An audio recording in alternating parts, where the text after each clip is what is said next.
Ciao Giuseppe, io sono Marco Bisio e questa sera siamo qui con Giuseppe Mosco. Ben trovato. Grazie Marco. Grazie a te.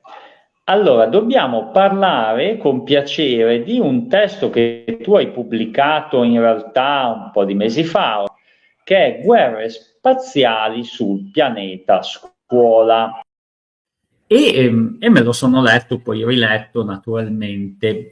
C'è una prefazione dell'editore Nicola Bizzi, poi magari Scusami un attimo, ringrazio anche la casa editrice Aurora Boreale che mi ha dato la possibilità poi di potermi esprimere investendo su questo libro, insomma. certo, certo, la ringraziamo anche noi che chi vi parla ha letto diverse cose edite da Aurora Boreale, una casa editrice che fa sicuramente un lavoro importante in questa epoca storica che insomma ci sembra un po' scuretta, ecco, no? E, e quindi poi da quella chiacchierata che ci siamo fatti anche per telefono ho compreso che tu, Giuseppe, già da molti anni svolgi un'attività, mi pare, innanzitutto come sociologo e Sì, un'attività nell'ambito, nella sfera dell'educazione dei ragazzi, ma sì. lascio a te spiegare un po' questi aspetti, così poi capiamo meglio. Ma io ho iniziato nel sociale negli anni 90 e un po' come nella pubblicità, io in un villaggio mai, no? Ho iniziato proprio il mio percorso e la mia carriera così, cioè, eh, c'era un mio amico che lavorava con i ragazzi disabili e non sarei, cioè, guardandolo lo invidiavo, dicevo come fai? Io non riuscirei mai, no, a fare questa cosa, io con un ragazzo disabile non riuscirei mai a lavorarci. E quindi poi, invece poi osservando, eccetera, ho iniziato questo percorso, ho iniziato a seguire ragazzi che avevano difficoltà ed avevano forme autistiche, su sedia a rotelle, eccetera. E poi successivamente il mio percorso è continuato sempre in questo modo, cioè ho fatto un corso di operatore di strada, in effetti, e lì ho approcciato a categorie come quelle dei tossicodipendenti, malati di mente, è sempre la stessa cosa, io non riuscirei mai a lavorare con questo tipo di disagio. Poi ho fatto delle esperienze in comunità, sono stato anche diverso tempo, insomma, ma proprio per crescere come educatore in queste strutture. Il paletto più grande è stato quello dei minori, no? Arrivare, e anche lì, cioè io con i minori non riuscirei mai a lavorarci. E invece poi il mercato, tra virgolette, mi ha portato proprio a lavorare con i minori perché in effetti i fondi che arrivano per i ragazzi disabili, i fondi che arrivano per i tossicodipendenti e per altri tipi di disagi sono inferiori, e quindi poi per chi vuole svolgere questa attività di educatore c'è maggior spazio e maggior occupabilità, insomma, in questo campo. E lavorare con i ragazzi, soprattutto di Napoli, non era una cosa facile. E quindi in effetti inizialmente ho molto osservato, molto cercato di capire. Nel contempo stesso, praticamente, finito il diploma, che era un diploma tecnico che non mi piaceva, infatti non mi piaceva neanche studiare, eccetera, ehm, ho scelto sociologia perché negli ultimi anni delle superiori, studiando Machiavelli, studiando tutta una serie di cose, mi era venuto il fascino poi. E all'università una cosa che hanno detto che mi ha sempre colpito è che chi studiava psicologia non era contento di sé, chi studiava antropologia non era contento di sé e della società, e chi studiava sociologia non era contento della società. E io in effetti sono sempre stato uno non molto contento della società in cui viveva, cioè negli anni 90 ero una global, no? Cioè, vedevo questo spauracchio della globalizzazione che oggi poi ha tolto definitivamente la maschera, no? E ci ha mostrato dove vuole arrivare, cosa vuole, che fini ha in effetti. E anche quel mondo poi è stato infiltrato, no? Come raccontato da molti, e quindi praticamente i no global sono diventati global, eccetera. E, la mia esperienza nelle comunità è stata attraverso la crescita, è venuta attraverso i ragazzi difficili, no? perché però mi hanno insegnato a come dialogare con i ragazzi invece che, tra virgolette, approcciavano a te perché avevano bisogno di aiuto, quindi ti seguivano, eccetera. E in effetti, magari quando uno ha a che fare con un ragazzo difficile, un ragazzo che ha degli atteggiamenti anche a volte, insomma, forti, usa le mani, eccetera, tu prima di interagire con lui ci pensi 2, 3 volte, pensi le parole giuste, eccetera. Invece con un ragazzo più semplice certe domande non te le fai, no? Intervieni e pensi che tutto sia, sia così buono, ottimo, eccetera. E invece con un ragazzo difficile tu ti poni, dici, no, ma io se dico questa cosa magari lo faccio arrabbiare, mi rompe tutto qui, eccetera. E osservando poi anche i miei colleghi, ho sempre visto che avevano un approccio con i ragazzi difficili e un approccio diverso invece con i ragazzi, tra virgolette, più semplici. Vedevo che con i ragazzi difficili, come si dice a Napoli, si misuravano la palla, no? Nel senso che comunque sto attento, vedo cosa dirti, e con l'altro invece magari cacciavano il peggio di se stessi. E quindi ho capito in verità che il vero educatore è quello che sa avere a che fare con i ragazzi semplici, perché in effetti nell'avere a che fare con i ragazzi semplici tu significa che hai fatto un lavoro forte su te, quindi non porti parti tue nell'intervento, ma porti quello di cui il ragazzo ha bisogno.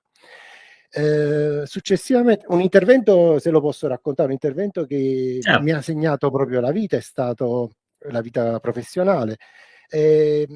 Lavoravo in una comunità, era un centro di prima accoglienza del comune di Napoli, arrivavano soprattutto ragazzi immigrati, ma ogni tanto arrivavano anche italiani che erano o in area penale o venivano tolti ai genitori, eccetera. E in un periodo c'era un ragazzo grande come me, io sono abbastanza alto, fisicamente si chiamava come me Giuseppe, ed era un ragazzo che comunque cercava di dare una mano, cercava, perché poi ci sono anche delle attività di quotidianità, no? Dove, in cui uno fa delle cose con i ragazzi, si cucina assieme, si va a fare la spesa. In quel periodo però la spesa noi non la facevamo, perché arrivava un fornitore che ci portava questa spesa, che era praticamente, noi avevamo la struttura al quinto piano senza ascensore e nel palazzo c'era un pozzo luce. Allora, quando arrivò questa spesa, i ragazzi, perché poi erano bravi, insomma, si affrettavano a darci una mano a prendere le cose, eccetera. E qualcuno, le cose più leggere, calavamo quello che a Napoli chiamiamo il paniere, no? Sarebbe il cesto che si cala giù con la corda, e le cose più semplici tiravamo sopra. Questo Giuseppe lo guardai e vidi che stava pensando di, siccome avevamo preso delle enormi taniche d'olio, stava pensando di attaccare la corda alle taniche d'olio, no? E tirarle per 5 piani con questa corda. E dissi, guarda Giuseppe, non la fare questa cosa perché se cade si rompe tutto, no? E lui praticamente in un attimo di distrazione, perché poi uscì fuori, mi mise a parlare col fornitore perché doveva darci la fattura, eccetera. Mentre stavo rientrando nel pozzo luce sentivo un boato enorme, praticamente lui che aveva fatto, aveva attaccato questa tanica d'olio per 5 piani su questa corda, che era caduta giù, aveva fatto un boato enorme, tutto l'olio a terra, una tanica di 10-15 litri, insomma una cosa del genere, un boato poi in tutto il pozzo luce, e mi fece arrabbiare tantissimo questa cosa. Quando arrivai sopra, il ragazzo era mortificato per quello che aveva fatto, perché io l'intervento, in effetti, l'intervento l'avevo fatto prima, dicendo non la fare questa cosa perché qualora lui l'ha sperimentata questa cosa e gli è venuta male, lui ha capito il mio intervento. L'errore però dove sta? È stata da parte mia che, preso da frustrazioni praticamente, sono andato verso di lui e ho detto ma che cavolo hai fatto? Io te l'avevo detto pure, no? Sono stato anche molto arrabbiato con lui. Questa cosa lui, siccome era veramente dispiaciuto per l'accaduto, lo ha turbato tanto, e in serata praticamente distrusse tutto quello che c'era da poter distruggere nella casa, perché venì fuori qualche parte di sé. E là ho capito che l'errore è stato mio, cioè nel senso che se fondamentalmente il mio intervento sulla questione c'è stato prima, no? È avvenuto, tu sei mortificato, perché poi io le mie frustrazioni te le devo girare su di te? E quindi questo Certo, sì, ragazzo mi ha fatto crescere molto, e da quel momento in poi ho capito, no, una cosa in più che ho sempre poi utilizzato nel cercare di non mettere le mie parti di frustrazioni nel discorso, ma cercare di capire l'altro dove sta. Molti insegnanti invece non la fanno questa cosa, cioè magari un ragazzo si trova a commettere una piccola sciocchezza in classe, è mortificato, e sulla mortificazione, come ho fatto io, l'insegnante interviene e ci mette la sua frustrazione, la sua rabbia, scarica alzando la voce, urlando, eccetera. Certo. E quindi poi questo ha segnato il mio percorso, e ho sempre cercato di mettere queste mie parti che ci sono, perché tutti quanti noi magari abbiamo una vita personale, eccetera, e cercare poi di capire l'altro dove sta, perché tutto sta nel capire l'altro dove sta, ed è quello che poi non avviene a scuola, cioè l'insegnante a volte non capisce l'altro dove sta, non capisce che da dove proviene, che percorsi ha effettuato nella sua vita, che tipo di famiglia ha. Cioè noi gli insegnanti, cosa che ho scritto nel libro, distinguono soltanto ragazzi educati con ragazzi maleducati. Io forse il ragazzo difficile lo comprendo, perché non sono stato sempre uno che è andato benissimo a scuola, no? Peraltro in tarda età ho scoperto poi di essere disgrafico e dislessico, no? E infatti il mio libro riesco a leggerlo, nonostante l'ho scritto io, riesco a leggerlo soltanto sul computer, no? Ho difficoltà a leggerlo sul testo stesso. E infatti poi nel libro parlo anche di questi ragazzi difficili, dico una serie di cose, eccetera. E mi rivedo molto in questi ragazzi difficili, perché comunque ho avuto le mie difficoltà scolastiche. Peraltro io ho frequentato l'università per molti anni, perché poi contemporaneamente lavoravo, eccetera, e distingo il mio percorso universitario in due situazioni diverse, cioè la prima non digitale e la seconda digitale, no? Nel senso che nella parte non digitale io per leggere un testo avevo difficoltà, come se vedevo tutte farfalline praticamente, avevo difficoltà e quindi per comprendere una pagina magari ci mettevo più di una persona che non vedeva queste farfalline. Però questa cosa poi mi ha aiutato anche a vederla, questa cosa negli altri, quindi quando trovavo un ragazzo che aveva questo tipo di difficoltà la riconoscevo e sapevo come aiutarlo. Poi c'è stata la seconda parte, invece quella digitale, in cui i libri ce l'avevo in digitale, riuscivo a leggerli, perché non so, questo bianco che poi mi viene da dietro alla scrittura mi dà la possibilità di scorrere più facilmente, mi entrano meglio in testa, non te lo so dire qual è il fenomeno, però poi alla fine quando vedi poi i programmi dei disgrafici o dei dislessici, in effetti prevedono il digitale per superare Sì. proprio queste problematiche, come quelli che soffrono di discalcolia e l'utilizzo della calcolatrice, eccetera. E quindi il mio percorso è stato così, quello universitario, cioè è successo qualcosa che mi ha accelerato poi la comprensione di quello che leggevo, eccetera. Peraltro anche rispetto alla scrittura di un libro, cioè, c'è stato quel percorso. Io non riuscirei mai a scrivere un libro, e poi mi sono ritrovato, insomma, grazie sempre Certo. al digitale, perché probabilmente se avessi dovuto scrivere carta e penna, magari forse con una macchina da scrivere ci sarei riuscito, ma non sarei riuscito, insomma, carta e penna a scrivere un libro. Invece col digitale cancello, faccio, vedo, c'ho un quadro della dinamica che mi entra nel cervello diversamente, insomma. Certo. E E poi i contenuti sono, voglio dire, sono di spessore, quindi le idee ce l'hai ben chiare, però, al di le là idee di come scriverlo. sono uno che osserva molto, insomma, sia le dinamiche sociali sia le dinamiche relazionali.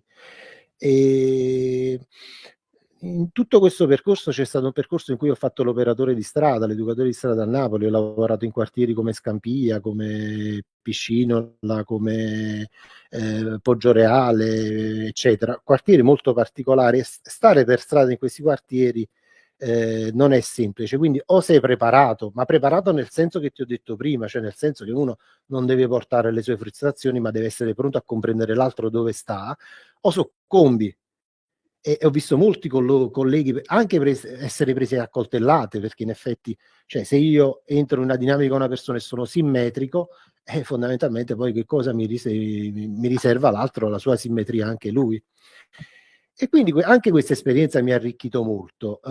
Con maestri di strada ho collaborato con le scuole e ho avuto modo di vedere poi questo fatto che nonostante i programmi scolastici prevedono l'idea di un bambino al centro, portano gli autori che comunque ho descritto nel libro, eccetera, però poi alla fine è come se mancasse qualcosa che incolla le due situazioni, no? Cioè il bambino non rimane al centro, cioè quello che vale è l'istituzione caserma, no? Cosa che dico nel libro, cioè la scuola è una caserma dove il bambino non è il centro del progetto, ma è qualcosa da poter anche sacrificare per il progetto stesso. Vabbè, certo. alcuni, Eh sì, guarda, vabbè, ne parlo in maniera più specifica nel libro, parlo di catene di montaggio, di prodotto da consumare, cioè il bambino diviene in questa struttura caserma dove vengono ordini dall'alto e scendono verso il basso, diventa praticamente soltanto un punto della catena di montaggio di un sistema. Io peraltro sono sistemico relazionale, cioè nel senso che credo molto, vabbè, la società è come un albero, in effetti, no? Lo Stato è un albero, poi c'è la famiglia che è un ramo, che ne so, gli educatori, la scuola sono altri rami, eccetera. E come dice quel detto che la mela non cade mai lontana dall'albero, in effetti, noi ci ritroviamo dei ragazzi perché il nostro tipo di società è così, quindi crea famiglie del genere e crea comunque istituzioni come la scuola del genere, no? Per molti anni ho pensato che comunque fosse soltanto un problema di ignoranza, cioè nel senso che, oppure di applicabilità delle questioni, cioè nel senso che magari da dove partono a monte fino ad arrivare a valle qualcosa si perde, invece no, e quindi poi il bambino rimane solo, isolato e perso, e quindi poi finirà o nella devianza o finirà in qualche catena di montaggio a fare qualcosa in cui si sente inutile, eccetera. E sistemico relazionale significa che non lavoro molto sui ragazzi, ma lavoro su me stesso, no? L'ho detto anche prima. Lo scenario è dentro di me, cioè se lo risolvo dentro di me, poi lo risolvo anche ai ragazzi. E le prime volte che avevo uno psichiatra molto famoso, che è Guelfo Margherita, che ci seguiva in queste cose e ci raccontava queste cose, cioè questa doppia dimensione, no? Che il problema che viviamo esternamente con i ragazzi non è esterno, ma è dentro di noi. Ridacchiavo un po', no? Ridacchiavo, dicevo, ma io tengo il problema esterno, ma che c'entro io dentro, no?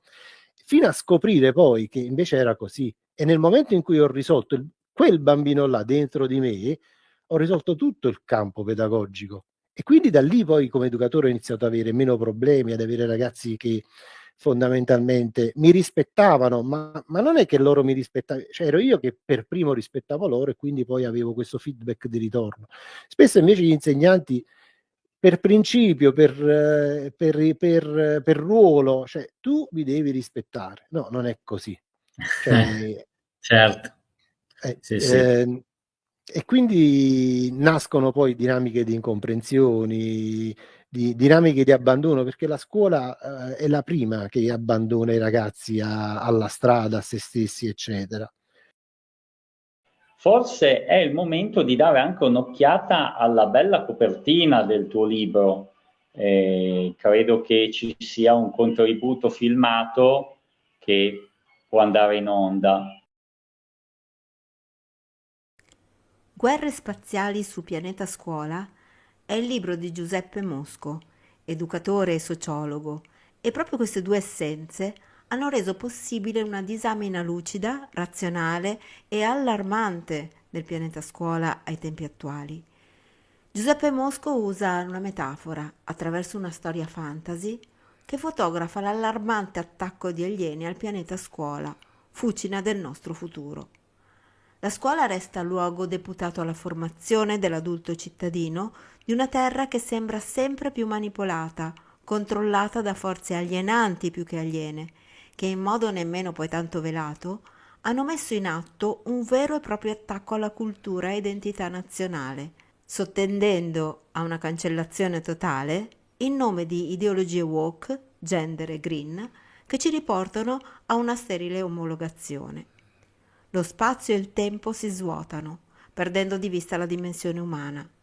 Lo spazio vitale del bambino stesso è oggi completamente riempito di impegni, impedendogli di annoiarsi e sviluppare la conseguenziale fantasia del riempire a proprio piacimento quegli stessi spazi. I luoghi ludici che un tempo erano la strada, il cortile, come ci dice l'autore, che permetteva di esplorare liberamente dinamiche relazionali e spaziali, oggi sono sostituiti da luoghi virtuali, asettici, sterili. Lo svago è programmato, il genitore tende al controllo fittizio se si permette poi al bambino di navigare in una rete insidiosa senza gli adeguati strumenti di difesa. Una società modello Matrix oggi corre veloce verso il progresso tecnologico e l'uomo, la sua cultura e le credenze che ha, rappresentano per chi le pilota soltanto un freno a tale evoluzione. Da qui la necessità di destrutturare la religione, la scuola e la famiglia non funzionali al macrocapitalismo che ci vuole svuotati di appigli identitari che ci renderebbero più forti. La scuola, in questo contesto bellico, ha il dovere invece di ripuntare sull'allievo, puntando sullo sviluppo di uno spirito critico e un'autonomia di giudizio capace di leggere la realtà cangiante con un approccio non omologato ma individuale. Le guerre spaziali sono innescate dalla globalizzazione contro la coesione sociale su scala locale, innescando la disintegrazione delle reti protettive.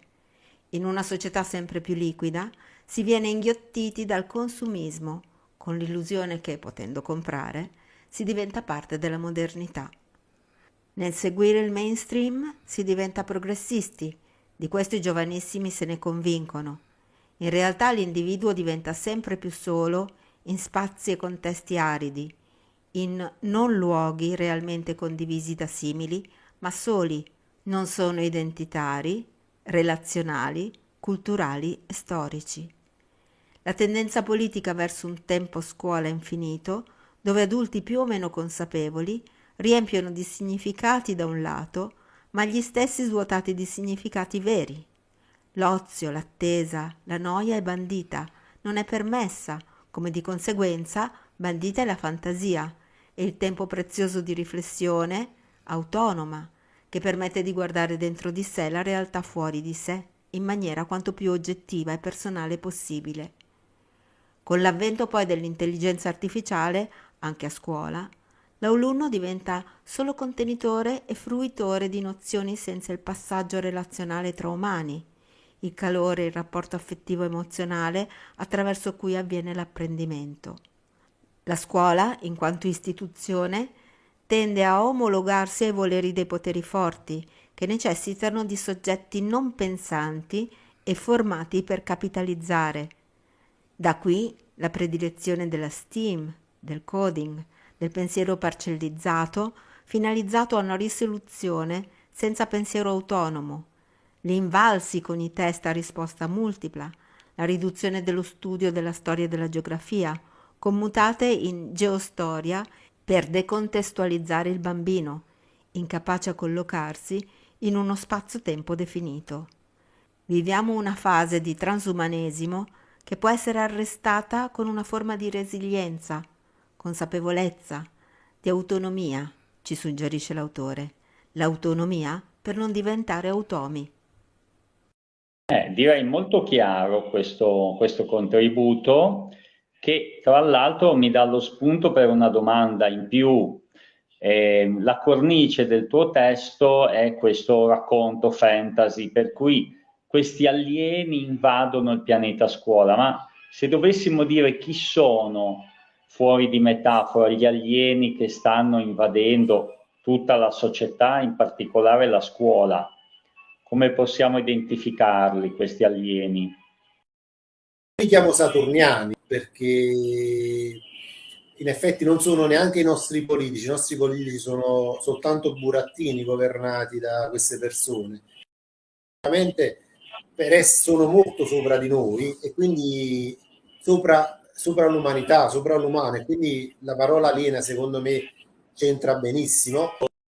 Quello che stiamo vivendo è una storia fantasy, no? Modello Matrix che ci sta conducendo a tutta una serie di cose che sono poi la perdita degli spazi tipo il cortile, degli spazi di autogestione dei bambini, la perdita poi della possibilità di esprimere ciò che si vuole, la perdita anche di fare scelte sanitarie che si vogliono, perché noi l'abbiamo visto poi nel 2021 e purtroppo la scuola anche a questo si è piegata, nonostante, e lo dico nel libro, nonostante si parla di autonomia scolastica, cioè la scuola aveva degli strumenti per poter dare una bella risposta a questi che stanno in alto, e invece in effetti hanno fatto politica, hanno fatto spallucce con il sistema e si sono divertiti un po' come facevano i delatori in passato, nel 1945, si va a denunciare che non faceva parte di certi discorsi.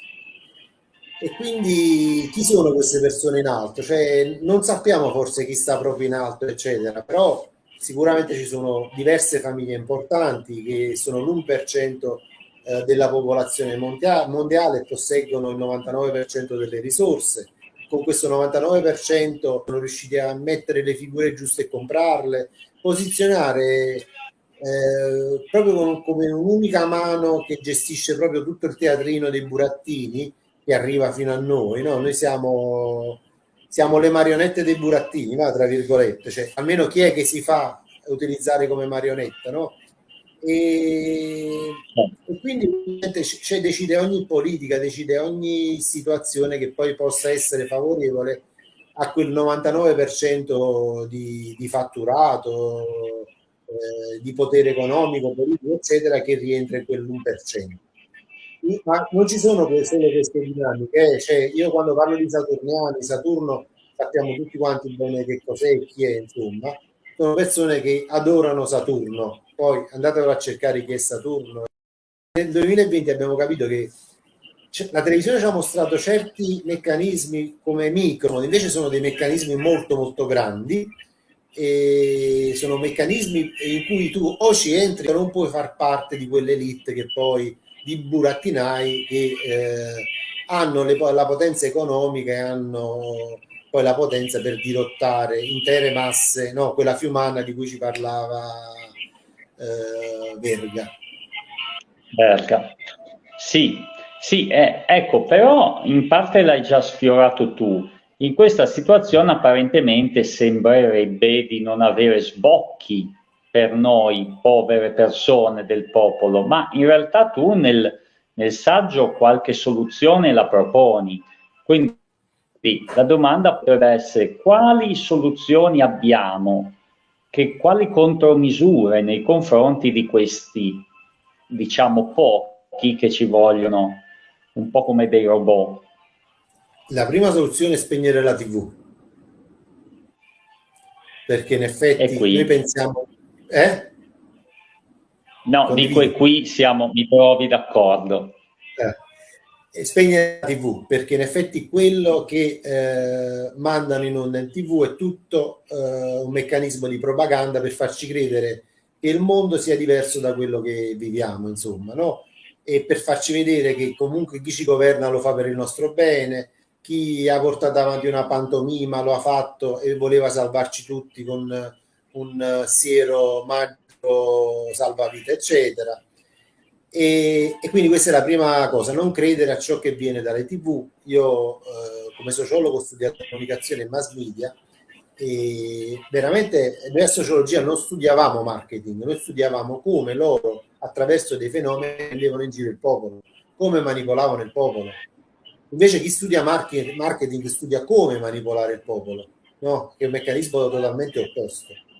E quindi la prima cosa è cercare di allontanarsi, cercare di trovare delle fonti proprie da non da valutare, da portare avanti, da collegare con altre cose, eccetera, e comprendere la tua dimensione di verità. Io ho iniziato a scrivere per questo modo, per raccontare ciò che avevo dentro e per creare un database di quello che abbiamo vissuto in questi anni.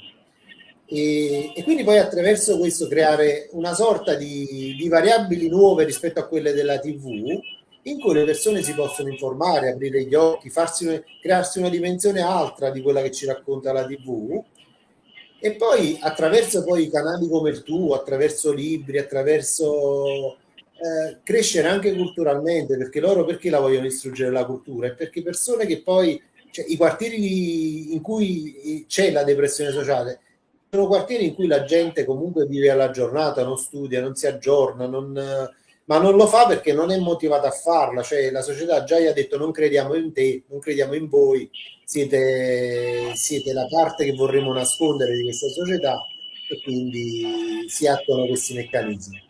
E la via d'uscita è proprio quella, cioè non studiare per la competizione del titolo perché io devo prendere il voto più alto, devo studiare per se stessi, no? Io per esempio, ed è un complimento che faccio a te, no? E lo sai, te l'ho detto, alcune cose che ho scritto nel libro, l'ultimo, lezione immaginata, ho preso ispirazione da alcune trasmissioni che hai mandato tu, perché delle cose magari tu ce l'hai là per seguire da qualche parte della testa, poi le senti dire un altro e le posizioni al posto giusto, no? E quindi pian piano inizi a creare questa tua dimensione altra della realtà, no? Sommariamente io ho una dimensione della realtà che è diversa dalla tua, però cioè, combaciano, sono quasi vicine e sono totalmente diverse da quelle che ha una persona che guarda soltanto la TV e insomma crede soltanto in quello.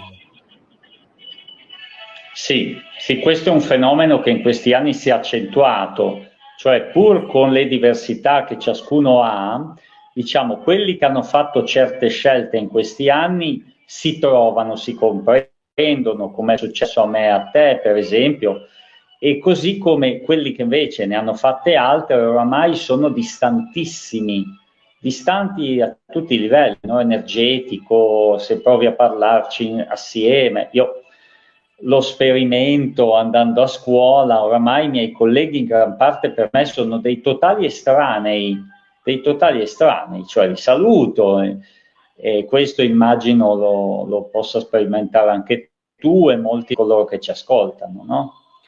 E il tuo libro in qualche modo è un manuale che consente anche di raccapezzarsi per quelli che hanno fatto una scelta simile alla nostra e probabilmente gli altri neppure lo recepirebbero un testo di questo tipo, cioè si è creato, credo, non so cosa pensi tu, una netta separazione. Allora, si è creata una netta separazione, però la bugia è diventata così grande che ormai anche chi guarda la TV, quando va a fare il calcolo matematico 1 più 1, no, che prima una volta in matematica faceva 2, e tu oggi mi dici che fa 55 o 22, cioè inizio a ridere. E purtroppo la televisione sta mandando questa realtà qua, e quindi anche chi ha creduto alla narrazione del 2020 sta iniziando ad aprire gli occhi a vedere anche il mio libro in maniera diversa. Tanto io testimonio da lettore, visto che comunque leggo sempre più volte ciò che viene presentato sul canale, che un libro intanto che non spaventa i non lettori, perché sono 100 pagine, ma 100 pagine snelle, leggibili, anche per chi non è abituato alla lettura, ma nello stesso tempo non è assolutamente un libro superficiale o semplicistico e quindi abbraccia molti aspetti. Tu peraltro l'hai detto molto bene.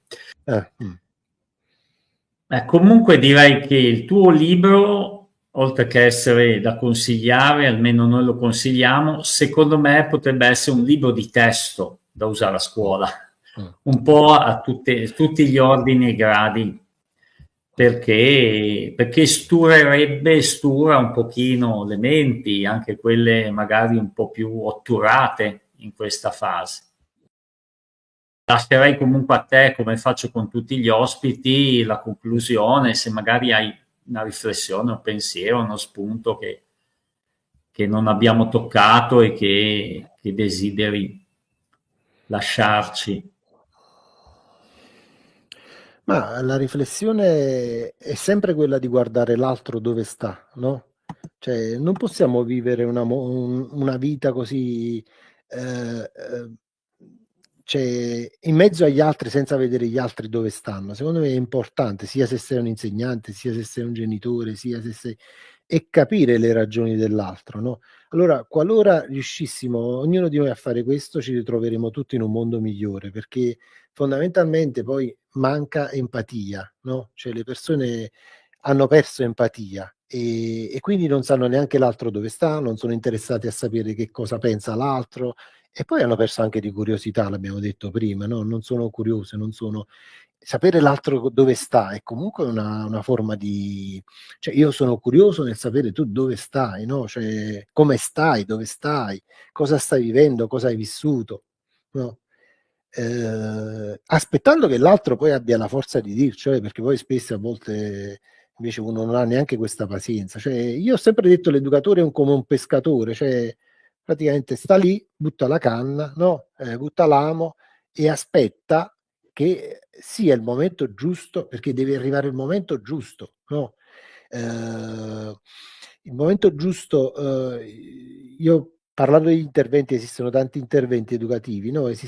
Io quello che condivido di più è quello asimmetrico, cioè nel senso che proprio è la metafora del pescatore, cioè aspetto che tu abbia bisogno di me e quindi vieni ad aprirti. Non è che ti faccio una violenza nel dire, senti Marco, mi devi dire come stai, mi devi dire come stai, ma se non me lo dici è perché non sei capace di... No, questi sono i discorsi. No, io ti faccio vedere che sono una persona in grado di accogliere, no, le tue sofferenze, le tue difficoltà, di aiutarti a elaborare, di essere capace di aiutarti a elaborare quello che stai vivendo. Ma come un pescatore sono là seduto con la canna, con l'amo gettato a mare e aspetto che tu venga da me a...